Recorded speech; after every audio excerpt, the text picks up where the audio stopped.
বেশিরভাগ মানুষই আফসোস করেন তাদের বাবা মা শ্বশুর শাশুড়ি স্বামী বা স্ত্রীর মতো খুব প্রিয়জনদের মধ্যে একজন বা দুজন কিছুতেই মন খুলে প্রশংসা করেন না। আর প্রশংসা করেন না বলে তাদের এক অদ্ভুত খারাপ লাগা তৈরি হয়। যেমন কয়েকদিন আগে একজন বললেন 7 অবধি অঙ্কে খুব বাজে ছিলাম, 8 থেকে স্কুলে পরপর 3 বছর ফাইনাল পরীক্ষায় 100তে 100 পেয়েও বাবার মুখে হাসি দেখিনি।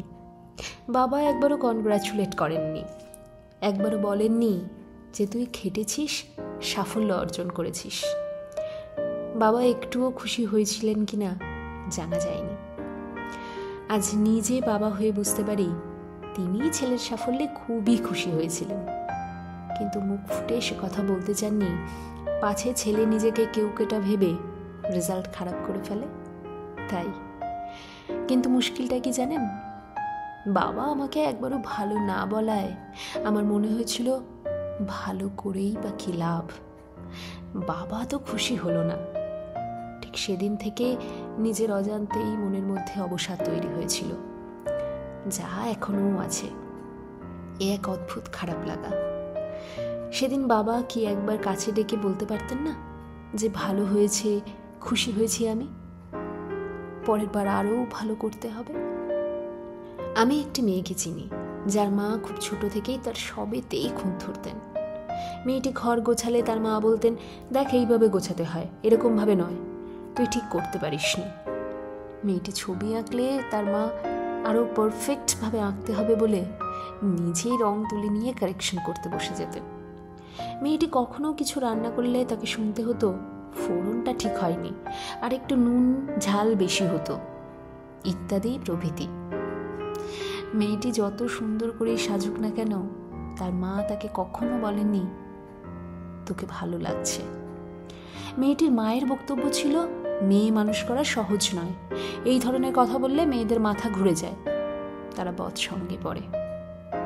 মেয়েটি এখন ওর হাজব্যান্ডের সঙ্গে ইন্টেরিয়ার ডেকোরেশন করে, কেরিয়ারগতভাবে সফলই বলা চলে, কিন্তু ও সবসময় এক অদ্ভুত লো কনফিডেন্সে ভোগে।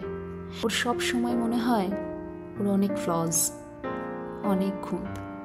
ওর হাজব্যান্ড হাজার চেষ্টা করেও ওকে এই খারাপ লাগা থেকে বের করে আনতে পারেননি।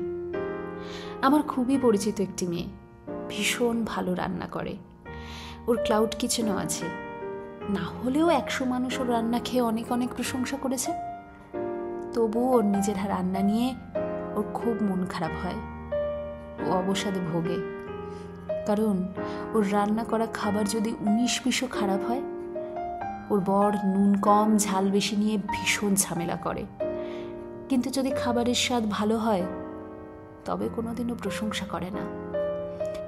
কোনো এক বন্ধুদের আড্ডায় যখন ওর বরকে হাসি ছেলে জিজ্ঞাসা করা হয়েছিল সেরকম কেন করে, সে অকপটে উত্তর দিয়েছিল চুপ থাকলেই ধরে নিতে হবে খাবার ঠিকঠাক আছে, সে কথা আবার আলাদা করে বলার কি আছে, বাজে লাগলে তবেই তো বলবো, খুঁত ধরিয়ে দেওয়ারও তো লোক চাই নাকি, নইলে তো নিজেকে দ্রৌপদীর মতন রন্ধন পটীয়সী ভেবে ফেলবে।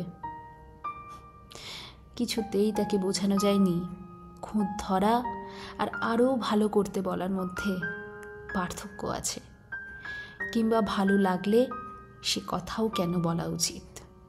এরকম উদাহরণ হাজার হাজার রয়েছে। প্রত্যেক ক্ষেত্রেই হাজার মানুষের প্রশংসা কম পড়ে যায় শুধুমাত্র একজন কাছের মানুষের প্রশংসা না পেলে। বেশিরভাগ ক্ষেত্রেই কাছের মানুষ বোঝে না তাদের একটা হাসি মুখ, একটু হাত ধরে থাকা বা ছোট্ট একটা প্রশংসাও একটা মানুষের জীবনে কতটা গুরুত্বপূর্ণ। স্নেহে অন্ধ হয়ে দোষ না ধরার কথা বলছি না, দোষ অবশ্যই ধরুন, তবে দোষ ধরতে হয় বলেই যেন সেই দোষ ধরা না হয়। একের পর এক দোষ ত্রুটি খুঁত ধরে চাপে রাখলেই সে সফল হয়ে যায় না। সন্তান বা পার্টনারকে ভালোবেসে পাশে থেকে হাত দুটো শক্ত করে ধরে রাখলে সে এমনিই সফল হবে জীবনের প্রতি ক্ষেত্রে। নমস্কার।